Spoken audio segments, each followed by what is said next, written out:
šī ir telpa, kurā čekisti brokastoja, pusdienoja, un pat ir blakus telpa, kurā arī pēc 40.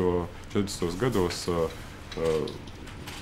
tika nogalināti cilvēki, un arī tālāk pagalmā viņi tika aizvesti projām.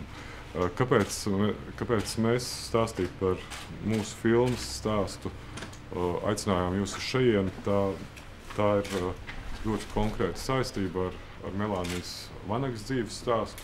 Proti pēc izsūtījuma viņa devās uz šo māju meklēt kaut kādu tuvāku informāciju par savu vīru, ar kuru viņa 41. gadā izsūtījuma dienā pēdējo reizi redzējās. Kad Hitlers centās pārliecināt savus kolēģis par ebreju iznīcināšanas nepieciešamību, visi tie armijas priekšnieki teica, mēs to nedrīkstam darīt, jo pasauli mūs nesapratīs, būs liela reakcija. Un Hitlers teica, bet armēņus taču tur miljonu iznīcināja, neviens neko visu aizmirsa. Un tādā ziņā, man liekas, ir ļoti svarīgi mums pasaulē pavēstīt, kas ir noticis ar latviešu tautu, kāda ārkārtīga, dziļa, traģiska netaisnība pret nevainīgiem cilvēkiem un cik vēsture ir savā dziļākajā būtībā traģiska. Un manuprāt, kamēr mēs paši to neizstāstīsim, pirmkārt jau sev, otrkārt jau citiem, tad mēs arī nekur nespēsim pēc būtības virzīties. Tāda arī man tā motivācija. Šīs ambīcijas pamats varbūt bija Sandras Kalnietes grāmata, kurai izdevās radīt šo interesi pasaulē par tiem notikumiem, kas šeit notika. Man jau nebija atmiņas īsti. Man šīs atmiņas bija jārada, un es arī izmantoju, lai es ieietu šajā ne tikai savu vecāku stāstīto, bet viņu vecāku cilvēku būdami daudz ko neatcerās. Es izmantoju arī Melānijas Vanagas grāmatas. Un, manuprāt, tieši tāpēc, ka tas tik ļoti bija mans stāsts, es to motivāciju par propagandu pilnīgi aizmirsu.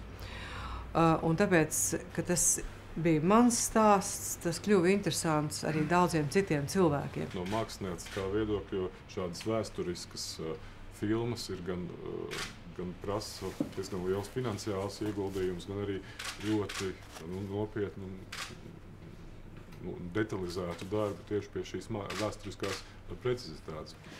Uz šo preses konferenci Okupācijas muzejs man atļāva aizņemties šo mēteli, kas ir atbraucis no Sibīrijas. Un man tas ir kā milzīga vērtība, kam es drīkstu pieskarties, ko es drīkstu pētīt, kas man palīdz iejusties to cilvēku ādā. Runājot ļoti praktiski par to, kas mums ir jāveic. Šobrīd mēs ceļam mazu Sibīrijas ciemu, izmantojot esošās ēkas un pēc vēsturiskiem materiāliem restaurējot Sibīrijai līdzīgu apbūvi. Šobrīd mēs esam pirmā filmēšanas posma sagatavošanas stadijā.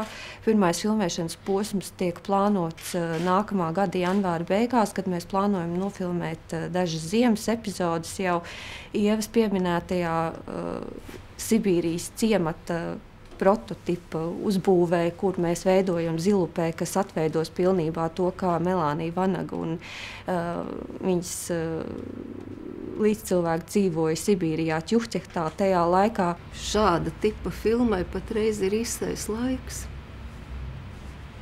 Pat labāks nekā varbūt atmodas sākumā. Jo kāpēc? Tāpēc, ka tie tiešie cilvēki, tādi kā Melānija, viņu jau vairāk nav. Ir palikuši bērni. Šis ir viens no jaunākiem Ķuhteca bērniem. Ir ļoti nopietnas darbs, kā mēs meklējām, kura tad varētu būt tā aktrise, kura varētu spēlēt šo Melānijas Vanagas lomu. Varbūt par to, kā viesturs varētu izstāstīt, kā nonāca līdz Sabīnai Timoteo un kāpēc.